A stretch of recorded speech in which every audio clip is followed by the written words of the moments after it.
Okay, we'll compromise. If you want to go there, you're not going to like this, but you wear a helmet, okay? I'm not wearing a helmet. You are wearing a helmet. Dan and Will don't if wear you don't wear a helmet, then you will not go, okay? That is it. It's not negotiable, okay?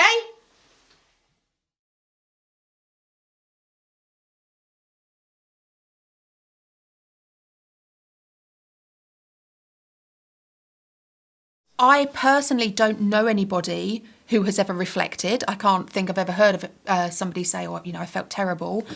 You see it in the street, you see it in the supermarket.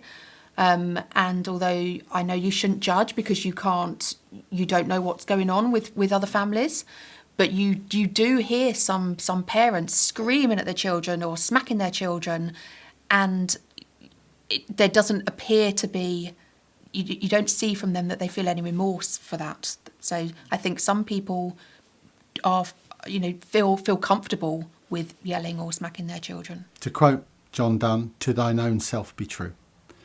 The low arousal approach is essentially a reflective approach. That's the cornerstone of it. We can't look at someone else's behaviour unless we look at our own first. Something like 2/3 of all incidents, this is home at work, are triggered by us.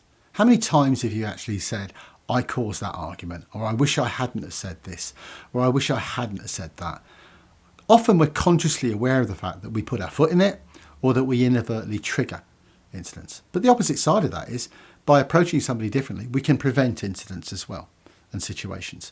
Low arousal is about being more attuned to ourselves and the way that we're projecting ourselves to others, especially when the other is struggling themselves. We're all prone to experiencing a range of emotions. I think with a low arousal approach, what we're actually asking people is to recognise that perhaps an emotion such as anger is emerging within themselves, to label it correctly, and then to think about the ways that they might act, behave, present themselves differently, so that the emotion isn't expressed.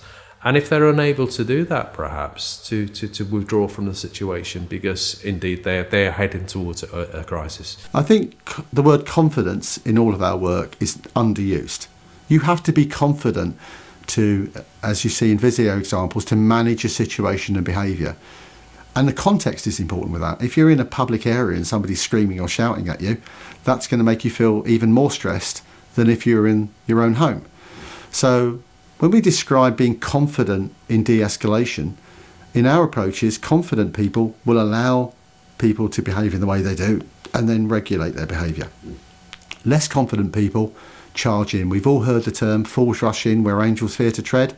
No, they're just fools. Yeah, we just make things worse by throwing fuel on the fire. So developing this confidence, particularly in de-escalation and these skills, and having the confidence sometimes to reflect and say, actually, I'm part of the problem here. I need to take a breath. I need to step backwards. I need to stop pushing people's buttons and vice versa, because it just becomes that dance. So to me, it's all about confidence. It's one of the most important things to me. But confidence is not universal. You can lose your confidence in situations. It's something that you have to just be aware of. And key to what you see in these examples are people being highly analytic and reflective about how they can prevent a confrontation happening in the future. And that's what I think we see in these videos in these examples. We struggle to explain our own behaviours on a day-to-day basis. Think of the number of times that you've struggled to understand why you might have done something. For some people, they may buy something they don't necessarily need, or become argumentative over what appears to be a trivial subject. The reality is that we often try to understand our own behaviour, especially if we're stressed. Understanding the behaviour of someone you're supporting can also be very confusing. We may see someone behaving bizarrely and, despite our best efforts, have no explanation for what they might be doing. Our emotions are also challenged when we experience distressed behaviour. It's really important that people learn to separate their own feelings and emotions from those of the people they support.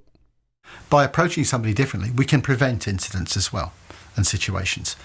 So I think one of the huge misconceptions and misunderstandings about the low arousal approach is we're not hippies, we're not do-gooders, we're not necessarily Buddhists, but it's an approach that actually says reflect, think, first before you act.